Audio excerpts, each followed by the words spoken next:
Good evening, everybody. I'm delighted to be here.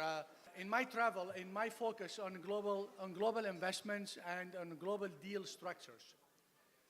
The fact that I have closed deals in every continent. You name a continent, I have closed deals. When people ask me how many countries have you been to, I tell them, why don't you ask me how many countries I did not visit yet? But guaranteed, I'm confident that in every country I visited, I have a minimum of one friend. Except on this table, I have quite few. I want to thank Bervvann Capital for inviting me. When I arrived there, they assigned me a suite, and they left a folder on my desk. I opened the folder, and I was scheduled 15 meetings for that day. I met 15 companies, amazing companies. Every one of them was a different color.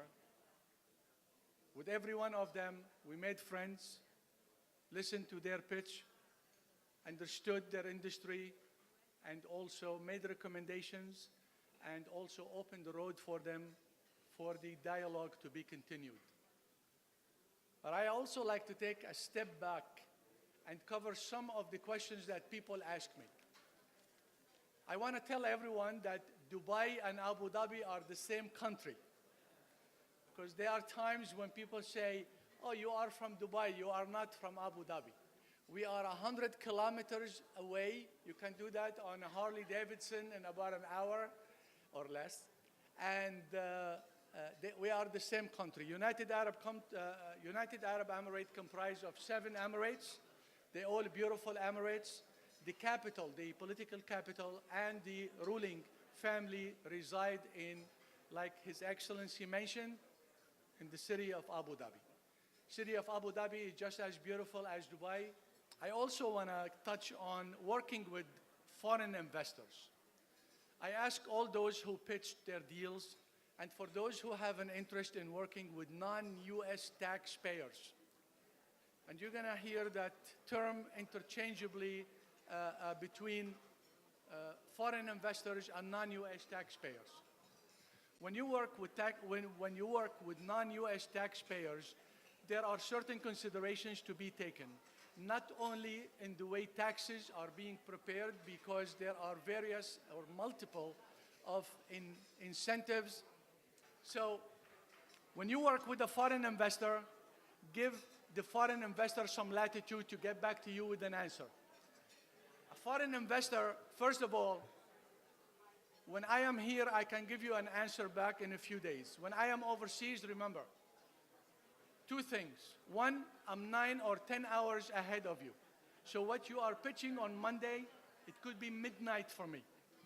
So give me some time to get back to you with an email. Give me some time to give you back an answer. And the second thing you must recognize, our holiday during the week does not fall on Sunday. Our holiday fall on Friday.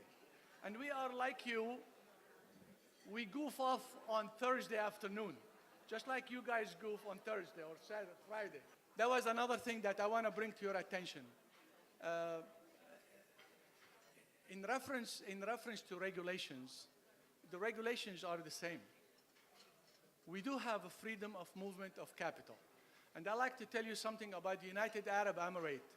Today, when I look at the world, I look toward to categorize and write a list of financial capitals of the world.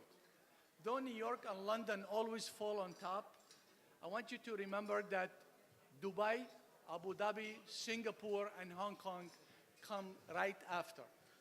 There is a large concentration of dry powder in the world, and those cities, they have the largest concentration of capital available. There are a lot of opportunities. They are very open to technology, and the fact that I do, beside real estate, I invest into renewable energy, into medical technology, and definitely the application of blockchain today is a mainstream. It's no longer an added on a new industry for the world. When you talk today about blockchain, you're talking about a main street investment. Guys, the power of the foreign investor or the power of any investor is the depth of the due diligence that is conducted. I remember I was overseas sitting on stage with two icons from the United States. For those who are in real estate should know them. One is Tom Barrack and one is Ethan Penner. The two men are icons of real estate in America. And we were talking about global investments. When we got off stage, everybody came to talk to me, and no one looked at them. I remember Tom Barrack, who is the founder of Colony Capital, second largest real estate company in America. He said to me, Kamil, they think you are Tom Jones. I said, well, Tom, they do not know you. Don't expect that you come to Abu Dhabi and speak for 15 minutes on stage and someone get off the table and write you a $50 million check. Please invest my money in the United States of America. It takes a lot more. Business is about a relationship. I honor partners. I honor my partners because they are being an absentee investor. The partner is the father who is looking over my children when I am not around. And that's how I see it. It takes time to build a relationship.